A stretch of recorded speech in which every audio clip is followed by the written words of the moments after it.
All right, and I think we are live. Welcome, everybody. Good morning for all of us in the United States and elsewhere. Our fabulous guest today is in the UK, so good afternoon for you guys. I wanted to welcome everyone to our third live stream in our Mind Blossom series, where we talk about all things mental health. Today, I'm very excited. We're going to do a deep dive into the mental health and addiction and recovery. We're going to discuss what it takes to provide a safe space for those recovering from and affected by addiction to meet and find support by harnessing the power of knowledge and community. That's something that we brought up in the last couple live streams. Is the power of knowledge, community, and education. As you guys know, Mind Blossom strives to prevent and combat mental illness through psychoeducation and fostering community support. And in this spirit, we are hosting several of these live streams around really important subjects for the next 4 to 8 weeks. We're going to, just so everyone knows, we are going to stop in the summer when everyone goes on vacations, but we will have a few more, and then we will reconvene in the fall. Okay. Yes. So my name's Yulia Handry. I'm the moderator for this live stream. It's really early here in the US. And also the director of events and brand marketing at Mind Blossom. I'm really excited to once again introduce our fearless leader and host, Pernille Bülow, PhD, and whose personal experiences inspired Mind Blossom's establishment. And we're so happy that we are here. And so excited, Daniel Fincham, founder and CEO at the world's first recovery platform called Recoverlution. So excited to have you both on here and talk about addiction, recovery, and what that means in regards to mental health. So welcome. Daniel, I want to start with you. Really, I want to start with the obvious. What is Recoverlution? How does it work? And I really want to hear about your journey to founder and CEO of this platform and why it's important to you. I want to hear your story. I think. Okay. All right. It's a long one, so I'll keep it short. And I guess I'll start with the why, and then I can then Recoverlution makes sense when you sort of hear the journey. And I'm an alcoholic by trade. I suffered with a gambling addiction as well, but really, I was addicted to alcohol pretty much from my first drink at the age of 15, and it was just very much a way of changing the way that I felt about myself, lowering the noise and the chatter, and I always felt that I was performing or trying to exceed other people's expectations, and all of that sort of social anxiety, that feeling of maybe not being good enough would go, went away, and that transformation was like almost instantaneous for me. And you can fast forward that on to almost 25 years, and I just started to use alcohol more and more in every single situation, and I grew. By that time I was sort of VP of a software company.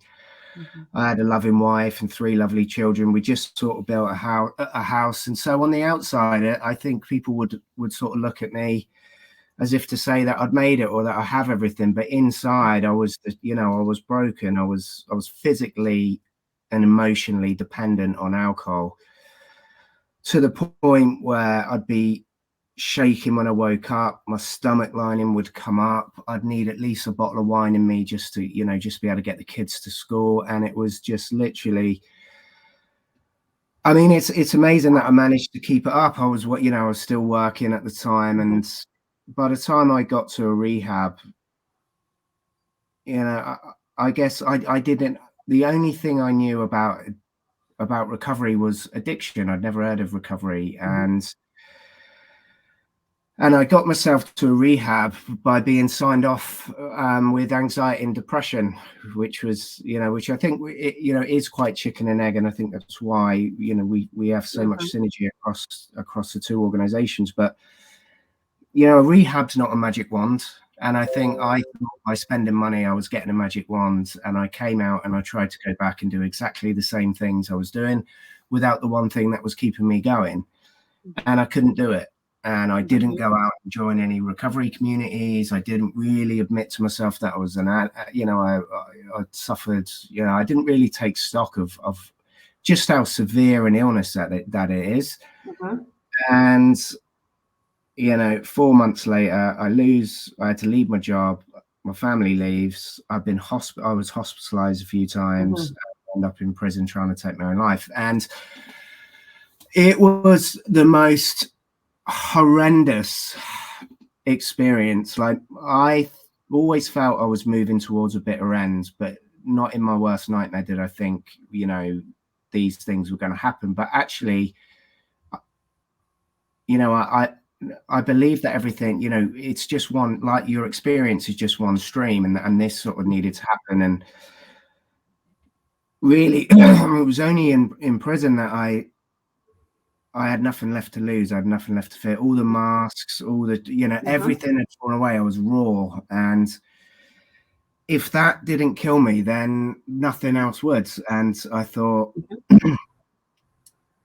when I came out, I'd made no definitive decision to stop drinking. But the one thing I realized was that I could sort of almost see my thoughts. And at that very moment, I knew I had a chance, because addiction to me was just this constant pecking, pounding of my mind. If I wasn't drinking, I was thinking about drinking, and it was worse to be thinking about drinking than to be drinking. And I had some sort of way of seeing those thoughts, of seeing that they are not who I am, and of being able to observe them and challenge them or laugh at them. And that was far more freeing than coming out of prison. And that gave me a chance. And so before I knew it, I was sort of being told I was in recovery, and I wasn't sort of thrust into a support group and told what to do. I was looking at, I wanted to know everything. So I changed my diet. I was a vegan for a couple of years. I'm a vegetarian now, but I started to exercise. I picked up my guitar. I was reading. I was talking to my friends for the first time, where I actually could be myself. And I fell in love with my children, like, at a really deep level, because I was just in the moment. That's all I had. I had nothing left but the moment. And so by the time I got into a recovery group, and I just saw this blossoming recovery community of people from all walks of life, it blew me away. And I guess I was a little bit frustrated or angry that I just didn't know this community existed. And had I lived with this fear that my life was going to be over, and actually in reality it was just starting. And recovery had really been driven online in a matter of days by COVID. So it was cobbled together with Zoom, WhatsApp, Google Drive, PayPal. I'd spent endless Google searches. I had loads of mindful apps on my phone. And I was part of I'd grown up with technology, so it was like my calling to bring together a technology platform that really did bring together content, connection, and wellness. And that's where I started Recovolution. So I did tell you that I talk a lot, but really that's what Recovolution is. And that's how it started. Yeah. And I believe that Recovolution was so important to my own recovery, because not only did I realize that my children need me, but I wanted to help the recovery community. And that really gave me the sort of the self-worth and the self-esteem maybe that I had been looking for. But really, I know no matter what Recovolution does or how successful it is, I'm good enough. And I think that was like the biggest thing that I realized. It's not definitive of what I achieve or what I've done, whether that's good or bad. Actually, I just am, and that's enough for me. So definitely. You go. I'm going to say something, and I think I'll speak for everyone that watches this. Thank you for sharing that really powerful and raw story. I think that's so important to talk about these things and normalize them. These are human experiences, and there's many people out there who have gone and will go through similar experiences. So thank you. And I think I was trying to take notes without making too much noise. You touched on something so important. This the external versus the internal. There's such a disconnect. You said, from the outside, I made it. I was, I had my family, my wife, my kids, good job, but it's the struggle in the inside. And I think that's, full circle, why mental health is so important, because you can display whatever you want on the outside, but what's going on the inside could be a whole different story. So I wanted, with that being said, I wanted to, and this is for both of you. So obviously, Daniel, you come from an alcohol addiction angle, and Pernille, your experience from an eating disorder space. So I want to ask you both, what is recovery? Because obviously it looks different for different people and in different ways. What has your experience been when you say recovery, and what does it mean to you? Daniel, you have said in the past that addiction recovery, their experience is not labels. And I actually wrote that down because I thought that was really powerful too. It's about learned behavior, and we have to break all that stuff down, obviously break the stigma. So can you both share your thoughts on this? Yeah, Daniel, you want to go? You go first. Go on. Okay. I think there are different ways of looking at recovery in general, but speaking from the eating disorder perspective, it's very common in the clinical practice and even in therapy to look at recovery as being when you have a healthy BMI. So now I'm obviously speaking for the community of people with eating disorders who are underweight. But anybody who naturally has a healthy BMI are very quickly labeled as recovered or not having a big enough problem. And this is something that in the eating disorder community is a huge issue because there are a lot of people out there that are not healthy at all, even though their BMI is at a healthy level. So to me, recovery, my personal journey into recovery was breaking the thought patterns. And I think that's what Daniel's been, teasing us with too, and been telling us about, which is when we reach that state where we're no longer thinking of food as our enemy, when we're no longer trying to look at food as our panacea for all of the stressors in our world, and we can look at using food as something that's healthy, something that is just a natural part of our lives, and we're not abusing it, that's when we are reaching recovery, right? Now, how do we reach that? I think for me, it's much more interesting to think about recovery as being a healthy life. And that means, as Daniel was mentioning, how he was using exercise and reconnecting with friends. I work with a lot of clients that have eating disorders and are working towards recovery. And those are the things we focus on. Because if you start establishing those routines in your life and having those things in your life that give you pleasure, you will break those thought patterns naturally. Sometimes you need extra help, and that's okay. Sometimes you need a lot of help for a long time. But recovery essentially is this process of reaching a time where you're no longer abusing different aspects around you, right? And where you don't feel scared of not having access to that. And I love what you just said. Sometimes you need help, and that's okay. Yes. That's for everyone in the back out there. Yes. And it's okay. It's okay to not be okay, and it's okay to ask for help. We're better together, right? Yes. Yeah, well, I think we're all vulnerable. And I think we all need help. I don't think anyone, and we're not built to go this alone. We're very sort of social beings, and recovery is a journey. I think you can break the dependence, and I think that's just the start. You need to do that. I think that's the first sort of step in your recovery journey, and depending on how significant your dependence is, will depend on whether you can do it with the help of the recovery community or whether you need to go into a treatment center. And again, that is okay. It's the safest place that you can be. And for me, it just wasn't, I needed to be in a treatment center because it wasn't medically safe for me to just stop drinking, that I needed to be weaned off it with medication. But, it really is a journey. And I think it is a path.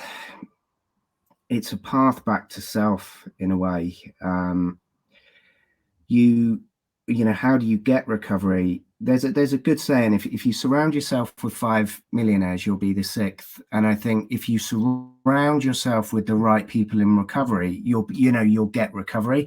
And it's really important that you find your tribe, you find the people that can help you. And that can be personally, it can be building new relationship with family members, it can be professionally. If there are people that have had the same experience with you that raise their hand in your professional environment, they helping you helps them.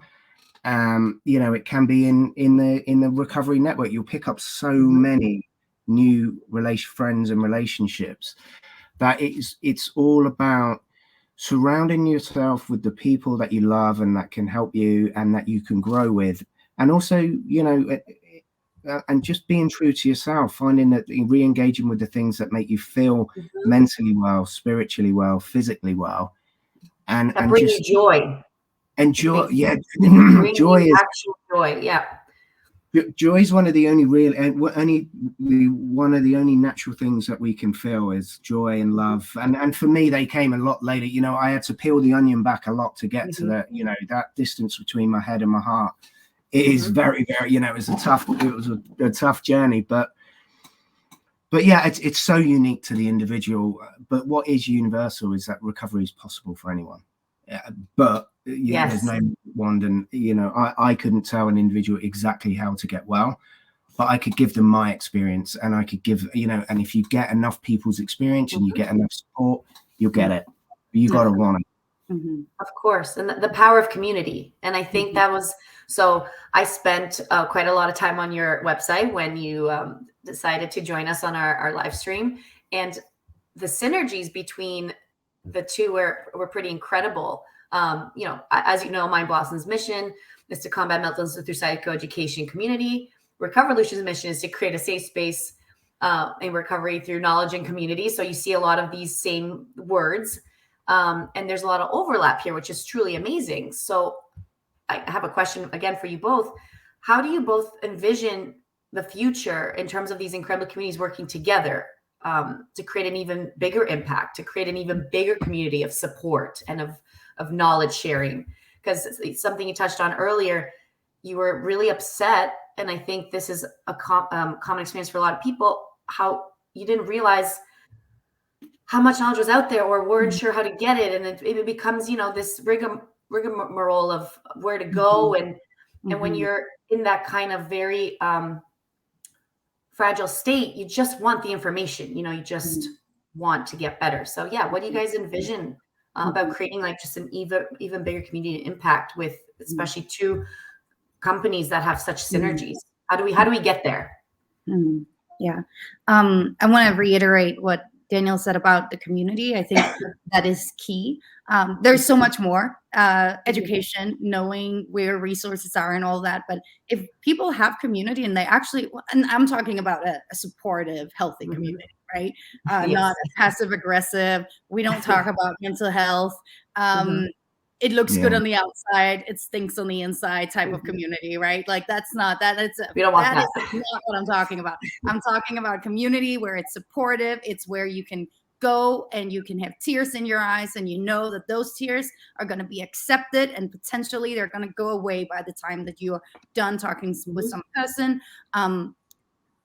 And all of the ways in which we can facilitate that, that's what we should be doing. Something I'm very thrilled about is the push by several organizations and researchers on peer-to-peer treatment. So this is where you are taking people that have gone through adverse experiences or have gone through addiction or eating disorders and giving them a tool set of saying, okay, like here are some basic psychotherapeutic tools that you can use when you're talking to other people. And then they're linked up with different peers that are currently undergoing, these different experiences that you have already expertise on. And so I've been doing this through the Eating Disorder Foundation and other organizations where I've been linked up with people that are currently experiencing what I have experienced in the past. And I think that is something that we can leverage much more.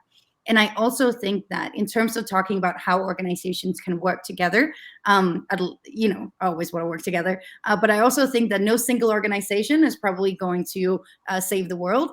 So really, we just need more. And the more we have, the more they're going to reinforce each other. They're going to intersect. We're going to realize how we can learn from each other. We're going to realize that some are really good at tackling the school system. Some are really good at tackling work situations. We all have different groups of experiences, and nobody is going to know everything. And so I think when organizations step out of the little ego trip that they sometimes can have, where they want to be the best at everything and they want to be the leaders, and say, instead, we're going to be doing this, and we always want more people to come in.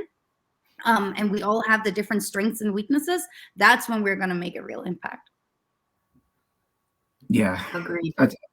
I totally agree, and I think there's, I can't really say it any better, but you sort of you've got this philosophy: you can only keep what you have by giving it away. So it's a self-sufficient sort of ecosystem. So I understand what people are going through, and they won't know that I understand that, because at the time they'll think that nobody knows what I'm going through. And that blew my mind when I was in a room with people and I was like, bloody hell, I'm not the only one. And and so I can feel that pain, and I can still feel it, and I want to soothe, I want to help that pain. And I think what we're trying to create is a sober and spiritually well community. And we all come from we all get there in different ways. It may be through mental health or addiction, and actually some people are just there. They don't divert, and they actually stay true to themselves through life. And they're very hard to find, but they're very unique. But actually that spiritual community is actually growing, and there's a lot of synergies across that. And I think the only way that we can, if you want to really, we can help people get into recovery. If you want to stop people getting addicted, I think you have to go into the younger generation, and you have to tell children you are good enough, right? Instead of saying you're an A grade student, you're an E grade student, you need to run faster, you need to look prettier.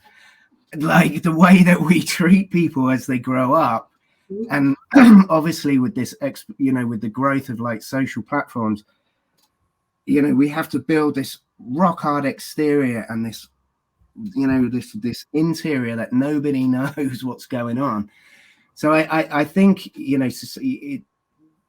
there are so many things that you can do to help that.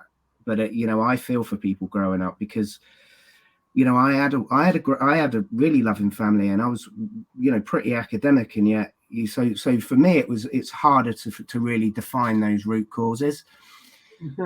But at some point, the perception that I built, it's subconsciously as I was growing up, that was my foundation, and I couldn't live in that world, and nobody noticed that, because I had this exterior of and I fitted in. I could fit into a work, I could fit into a sports team, I could fit into a grade set. So yeah, it's just all about, stop trying to individualize people and realize that we are all part of the one.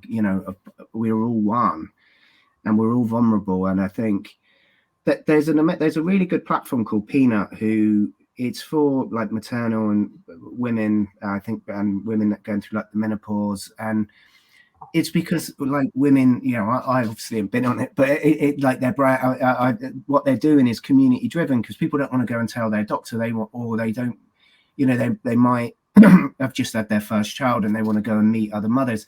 So it's a community driven platform for people that, have these experiences and they want to talk with like-minded people. And actually I think the more we can see that, the less control will be by our behaviors on what we read and what we're told.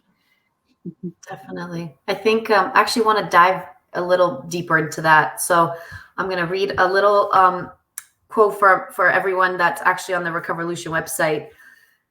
it says, we move as one. The one thing that has been proven again and again throughout time is that people recovering from addiction need to connect with like-minded others on a regular basis, what you just said. But I want to dig deeper. I'm going to actually share something personal. I have a very personal raw experience with one of my best friends battling addiction, all that entails. So I've seen it firsthand, how important it is to surround yourself with others that have actually gone through it. I realized that I can be there. I can be empathetic, sympathetic. I can, be a really good friend. But because I had never gone through that, it made a whole world of a difference for her to be surrounded by people that had gone through it. So when I look at Recovolution, the website and your mission, it's made by people in recovery for people in recovery. And I think you kind of touched on that, but I kind of want to peel back the onion a little more. Why is that important? And how does that tie into mental health? To be surrounded by people, because if your family, your friends, they can love you, they can be there for you, but to be surrounded by people that have gone through it at whatever stage, and same with the eating disorder experience. Like, why is that important? And I'd love to hear both of your perspectives on that. I think it's there's that like-mindedness of knowing that somebody has experienced something that you've been through. You can see it happening, you can try and comprehend it, but unless you felt it, it's difficult to sort of really empathize or really constructively sort of put yourself in those shoes. And I think the first thing that you need to realize is that you're not a bad person trying to get good. You're a sick person trying to get well. And I think when you hear where other people have been and the struggles and the pain and the maybe the bad things that they've done, but you see where they are now, it gives you hope. It gives you belief, because if they can do it, I can do it. So when you see that and you hear people and you really believe what people are saying, and everybody looks well and they're not itching for the next drink or drug, or it's like it blows your mind, because I didn't think I could live a day without alcohol. Like I didn't think it would be physically or mentally possible for me, and it is the only miracle I can point to in my whole existence. It is miraculous, and I can't exactly tell you how and when and why it happened, and I think that's the beauty of it. But people can now see that it's possible through, and that's why I tell my story, because my story is pretty bad. But if I can do it, anyone can do it, sort of thing. So yeah, it's inspiring. Yeah. I think there are two additional things and that I think are important in terms of community. In addition to connecting and feeling like you can see yourself in someone else and that you're not alone, that you can do this as well.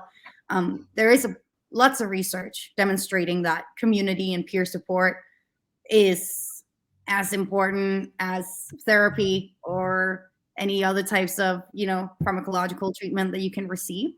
It's giving you something that's important. Now, the research can't necessarily tell us exactly what that is. In animal research, we can see that there are things like some different hormones and neurotransmitters that might be triggered in a way that's going to make us feel better in a more sustainable way.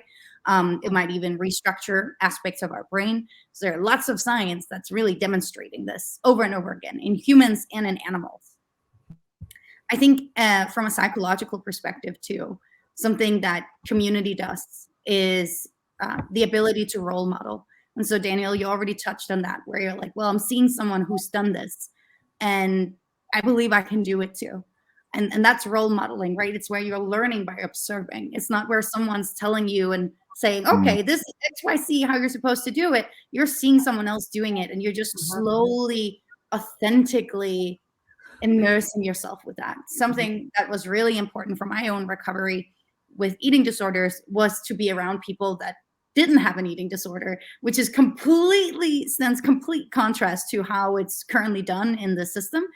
So in the eating disorder system, especially in the US, you basically put a bunch of people with severe eating disorders together and you say, now we're going to treat you, right? And if you have not seen the documentary, you really should. It's called Thin. And it's done by Laura Greenleaf, I believe is her name. And it's a fantastic demonstration of how the system works. It's also a fantastic demonstration of all the fallacies in a system that has good intentions. So for me, what I've learned is that the best thing I could do for myself was to be around people that never had an eating disorder. Now, that's easy to say, right? Just like with alcohol addiction, there's alcohol in people's lives. There's food in people's lives. People are very obsessed with their body image many times. People sometimes drink too much, but that there is a line between being healthy and sometimes overdoing it. And then there is constantly overdoing it, right? And so I think for me, it was so important to model what the healthy people in my life were doing. How were they able to navigate eating a good meal and feeling good about it? Sounds so simple, right? But it's a monumental activity for me. But by just seeing other people doing it over and over again, I desensitized myself to it. And it became, well, then I can do it too, And I think that's where it's less thinking and more doing. Definitely. So again, just the power of community is huge. And I think one of the beautiful things about having an online platform or a website is that it has that potential to have a global outreach. However, I have a question for you guys, because I'm personally really fascinated with this, the cultural differences when it comes to mental health, especially in relation to addiction and recovery. Daniel, you're in the UK. Neil and I are here in the US. We both grew up in different parts of Europe. I'd like both of you to talk to me about the differences you see culturally and why we need to be cognizant of that when we are creating these global communities. For example, I have many friends in the UK, and from an outsider's perspective, it seems like mental health is not something you really talk about openly. There's this idea of pushing through, maintaining a stiff upper lip, and so I find that really interesting. And then you throw in something like a recovery process. We have to be cognizant of these differences. What are your thoughts on that? I think within the recovery community, I think actually it is quite the cross boundary sort of are broken down, and actually COVID sort of helped that, because you can jump onto a meeting at any time at any point. I think systemically the US is further ahead when it comes to approaches with mental health, and I don't know that to be true, but I do see that so much with addiction recovery. I think and also the medical institutions are set up slightly differently. I think it seems more acceptable to take time off going to treatment for addiction outside of the UK. But actually, I think there are parts of Europe where it's even worse than the UK. So addiction is still a very dirty word. And I think over the last 5 to 10 years, we've started to soften and normalize mental health. Everything is mental health, and I think if anybody says they don't have mental health problems, then they've got mental health problems, because nobody's perfect, and our perfection is in our imperfections, right? But and I think one of the things that we want to do with Recovolution is really take addiction on a similar path with mental health, and actually really just say, look, once you get past that dark, once you start seeing the light, like addiction is an isolating, dark place that will take you to your death. And once you surround yourself with people and you start to see that light, you can actually is about, finding a way to be a human being. And by stripping everything back, we were born innate good human beings. I think there is good in everyone. We're all born with certain qualities. And actually, if you can resonate with those qualities, then, you know, you learn to love and accept and, you know, not judge. And actually, it doesn't matter who you are or what you are or what you've been prescribed with, you just are. And I think that's such a beautiful experience, that you learn that you're never the finished products. And but that's good, because you can't stand still. You've always got, you know, places to go, people to help, things to see, you know. So I try not to think of, you know, I'm really trying to strip out all those labels or nationalities or institutions, and just like find the right people for you, and just stay true to yourself. You know, I didn't choose to be born in the UK. You know, I didn't choose to be, you know, have a brain wired the way that I did. But you just, you know, that it just is what is, and everything else, you just sort of, you know, the more you can get yourself into that present moment of just giving you that time to observe and accept and see where you can contribute. Yeah. You know, as long as we do our best, that's all we can do. Yeah, I'll agree with Daniel in saying that the U.S. is way more open to discussing mental health. I think in general, the U.S. is always more open, and that's not to say that the U.S. is just great, because there are a lot of things that are not great. I just mentioned how the eating disorder treatments work over here, right? It's not great. Access to treatment is not great, but much better at talking about it. And I think so I'm from Denmark. I grew up there until I was 21, and I experienced the majority of my mental health challenges when I was in Denmark. And obviously that was where they were triggered. And something that I have come to realize over the years is that there are the cultural differences, and then there are also the socio-demographic differences, right? So I grew up in one specific socioeconomic layer in Denmark, and I'm not sure that's really representative of the entire country. But what I can say is that I think there is more of a fear of mental illnesses there. There is the expectation that if you fall into a mental illness, it's going to ruin you, and that recovery is not really something that we talk about, like Daniel said. And it becomes a you problem. It becomes, you got this because you are not capable of dealing with XYZ, or because you are not trying enough, or because everybody else is having a mental illness and they don't have the resources to also help their child. You know, like, these are the types of things that you're in the midst of.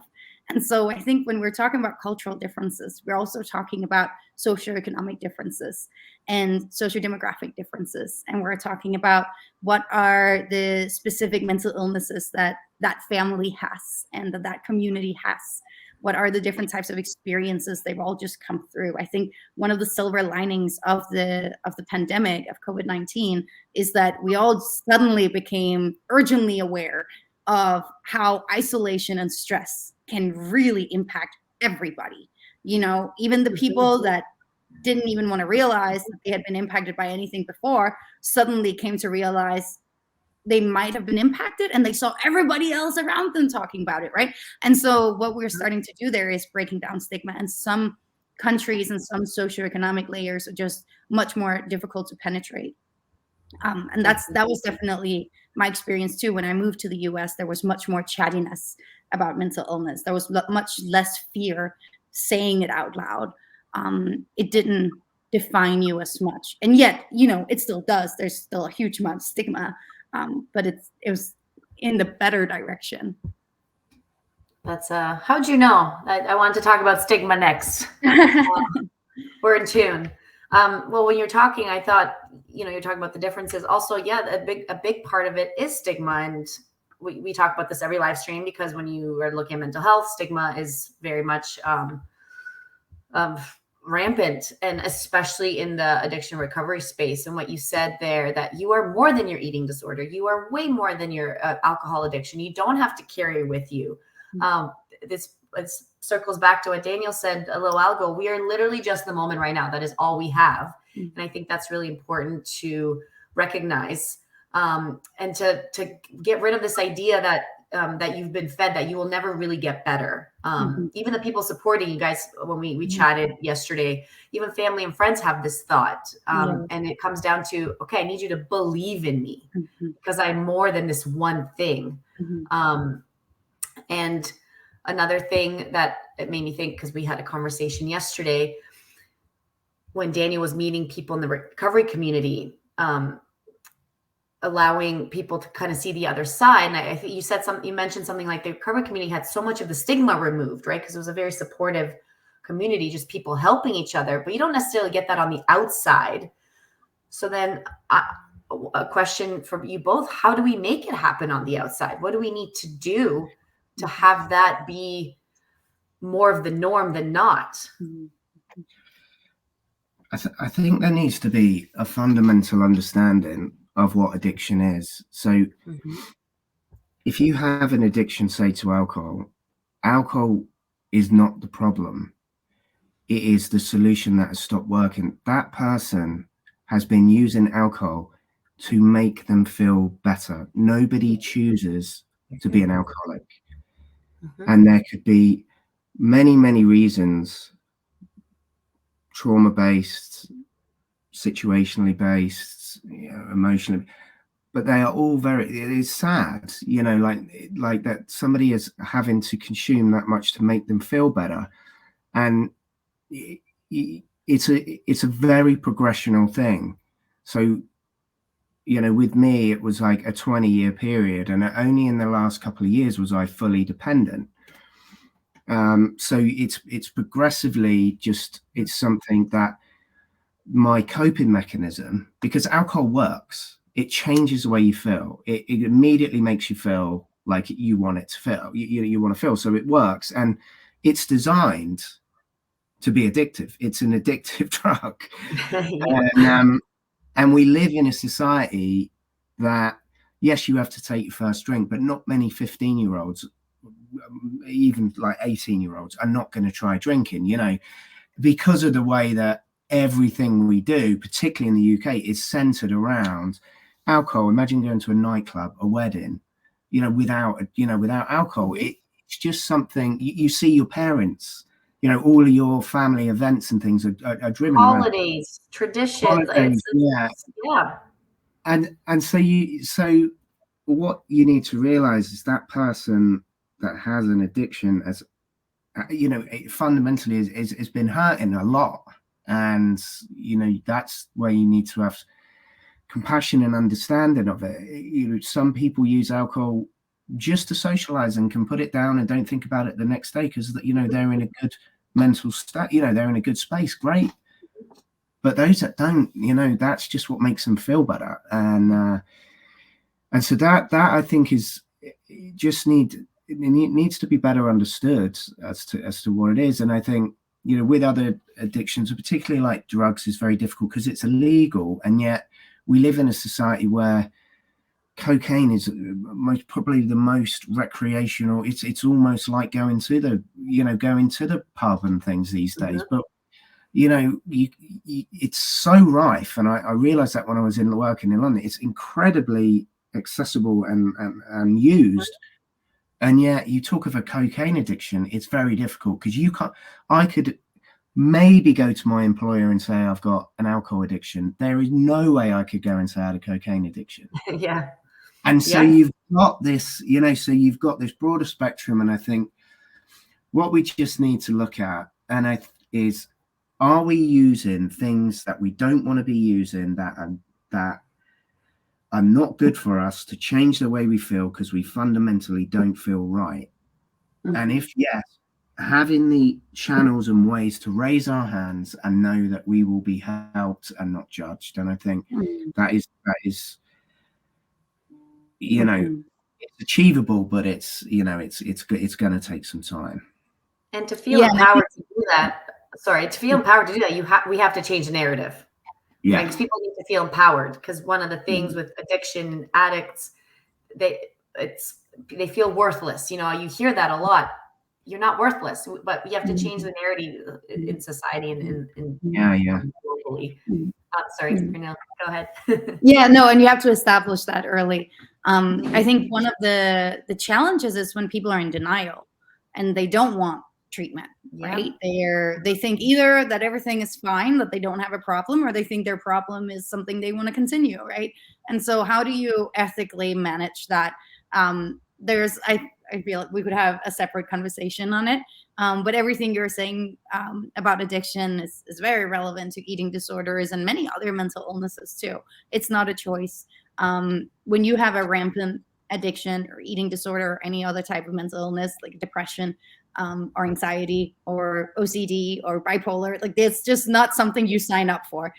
You might have some young people out there that'll disagree with us and say, I think it would be awesome to have an eating disorder, right? I'll be super skinny. I can eat whatever I want, and then I can just go and throw it all up. There are definitely a lot of people that talk about that, and there is this idea that you're trying to represent certain stereotypes in the culture, right? And the same with drinking, like you want to model what other people are doing. But when you really come to that point, when you are in a full-fledged addiction, it's not a choice. Like you got there and you can't get out again. If it were a choice, you could also leave. And I think that's one of the big, stigmatizing aspects that are keeping a lot of people in silence. Yeah, I think it is. What we don't realize is an addiction has reprogrammed your brain.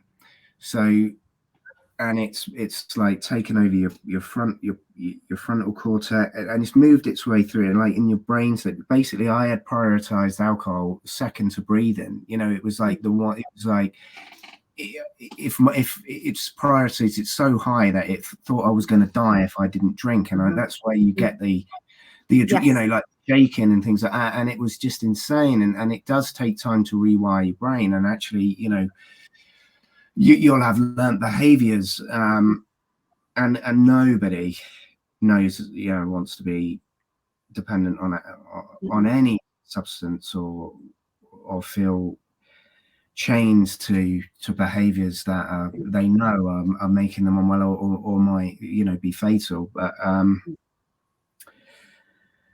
so I think that the long and short of it, and is if the more we talk about it, the more we put the elephant out in the room, get the elephant out of the room, the more we can destigmatize it, because I think it's unbelievable when actually how many like A-list celebrities are in recovery. Like the percentage of celebrities in recovery is I really like Brené Brown, and I was reading her book, and it's talking about your vulnerabilities. I didn't know that she was in love her, and she's in recovery, and like I didn't know that, and like it's like, so there's so many people in recovery, but if somebody is in the public eye, like the drummer who died in the Foo Fighters, right? He had 10 different drugs or something inside him, which is really sad because he obviously had, problems there. But no one talked about that. If he wasn't a member of the Foo Fighters, people would have looked at that individual in a completely different light. It was his fault and that, and like it's so different, and we just need to sort of, work that out a bit, because if everybody in these, if all the people that we look up to, and a big percentage of them are in recovery, that is because they're also vulnerable, they also struggle. So the more that we can talk about it, the more that we can just see it's just we're all just trying to be human beings, and then maybe we can change it a little bit quicker than we are, but it's going to take some time. It would be nice for people with platforms, larger platforms, to be a little more vocal and more raw about what they're experiencing, because it's true, people look up to them, and you look at someone, okay, they've got fame, they've got money, but hey, look, they're struggling just like me, because it is a shared human experience for a lot of people. And I do wish, just in general, people with platforms would speak out more. I think it would do a lot of help. But I do understand there's a stigma, they have a certain reputation or image, and it takes a lot of strength to be really raw, vulnerable, and speak your truth. So. And you don't want to be labeled. I completely get Yeah, it. You don't want to go out and say, like, I'm in recovery, and then everybody is just going to know you as the one who's recovering, right? Like, you're so much more than that. It's totally fair that you don't want to just spend your time talking about being a recovered XYZ. You know, there's a lot of judgment. I think as a society, we need to remove that judgment, because we jump to it. And yeah, you're right. Daniel said a bunch of times, we're humans, and there's so many aspects of us, and yet we jump on labeling someone with like one thing.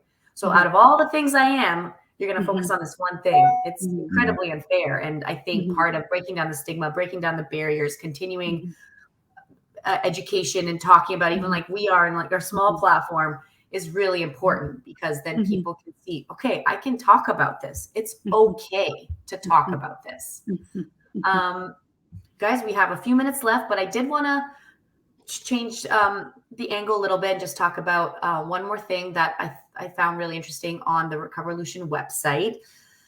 There is, obviously, we talk about community and knowledge, education, etc. But you have this third bucket, Daniel, this focus on wellness. So I want to ask you, like, what does this mean? I mean, for you, for Recoverlution, in terms of addiction, in terms of mental health? And how does it relate to one's mental health in the recovery process? And Pernille, I would also like to hear your thoughts on the connection between wellness and mental health.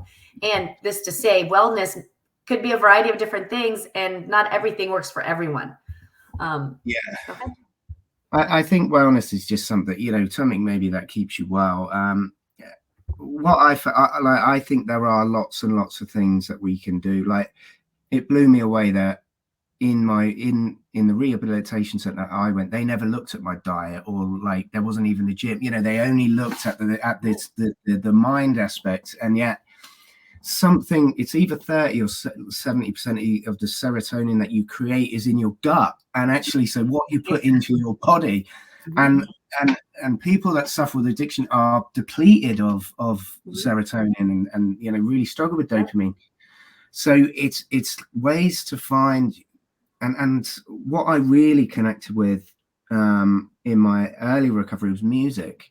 And I found that I was actually like hearing the lyrics of songs for the first time. And actually that's got like, music has got something in it that's got that self-soothe, so between like exercise was like the biggest hit of dopamine I could get, serotonin, nutrition, like eating better. I could just feel like my skin and like everything, I was feeling a bit better. And then, so I think it's like meditating different to what I, was what I expected. It's really, just a way for me, of just giving myself a few minutes of just seeing actually what is going on, just actually, finding out if what my mind's telling me is real. So there are just so many things, but I think it's all about habit building and finding things. There is, again, it's what do you enjoy doing? Don't, particularly when it comes to wellness, don't do anything that you don't enjoy doing, because you can do anything. And if you build those into your day to day, and they're just little building blocks that just give you that routine, that little bit of structure, that just give you what you need. And particularly in my early recovery, I literally felt like a battery, battery on charge, and I could just feel myself charging up, and I was just so keep charging. And then it does wear off, and then it's just about keeping that maintenance of things that are working for you. But it is important to be cognizant that recovery is a multifaceted experience. I think you're focusing on like the mental part, but the physical part, the spiritual part, like it is, and it's not a one size fits all. But it is multifaceted, and I think that is forgotten sometimes, because you think, okay, recovery, just got to get better. Maybe there's medication, maybe there's seeing a therapist, but what about what you're eating? What about exercise? What about doing things that just simply bring you joy, like listening to music or playing your guitar? Just these things. Sleep as are very well. important. I was fascinated by sleep and your cardinal cycles, and whether you're a night hawk or I can't remember, we were on 2 different continents. I was fascinated by it all, and like just how important sleep is. And yeah, so it's just a way of just really looking after you. Like my body is, I've got my body to thank. How my organs are still going, and like how I'm, so I really want to look after it now, because it's sort of carried me for some time. Yeah. From in the research, there's plenty of studies demonstrating how exercise can help you, nutrition can help you. In fact, I just wrote 2 different articles published in Psychology Today that are touching on the very personal and scientific role of exercise in helping both addiction as well as eating disorders. And it's fascinating. It's amazing. It is absolutely frustrating and abhorrent that this is not customary in the treatment. I will say I personally have been very lucky that I've had different treatment entities that have been supportive of how I wanted to focus on my wellness during my own treatment. But in regular treatment, this is not something that is focused on. And I think we can take a step back and we can talk about, what does wellness look like before you have a mental illness, right? Because I think wellness is a part of being a preventative factor. So sleeping well, oh my God, sleep. If you can just get solid sleep every night, all your life, you're on a really good path, getting healthy food, getting some regular exercise. And I'm not talking about anybody being an Ironman here. I'm just talking about regular, sustainable habits. And I say sustainable because it's something where you can keep doing it for the rest of your life without getting sick. And I love the different habits in addiction, in eating disorders, anything that they're not sustainable. You end up halfway killing yourself and more if you're not lucky. So wellness to me is everything that Daniel said. And this is something that from the Mind Blossom perspective that we spend a lot of time talking about, and that we want to make sure that everybody knows that it's okay to take some self-time. And I'm not talking about taking a spa day once a week, right? Like that's kind of a custom where it's like, I'm going to go and get a manicure and that's my self-care. Your self-care is waking up at the right time, going to bed at the right time, eating healthy, and staying true to yourself during that period. That's a great thoughts and great way to end, because the sustainability, I think, of recovery is also something we need to focus on. Like what works for you, that it can be sustainable over a period of years, right? No Band-Aid solutions are not going to help anyone get better. So, all right, guys, I wish this was a 2-hour live stream so we could keep talking. It's been a wonderful conversation. I did want to tell everyone, we have, like I said earlier, we try to find a cadence to have a date and a time, but we have all these amazing guests that can only make certain times. So I think, and live all over the world. Exactly. The global community. So I just want to remind everyone, just don't forget to check out our LinkedIn, Facebook, and Instagram pages for information on our next sessions. We will post it there. For more information about Mind Blossom, please go to mindblossom.org. For more information about Recovolution, please go to recovolution.com. You can message us anytime with any questions or comments. We have a ton of exciting guests coming up, and we will continue to tackle the tough topics and keep the conversation around mental health front and center. Thank you both very much, Daniel, Pernille. Until next time. Bye, everyone.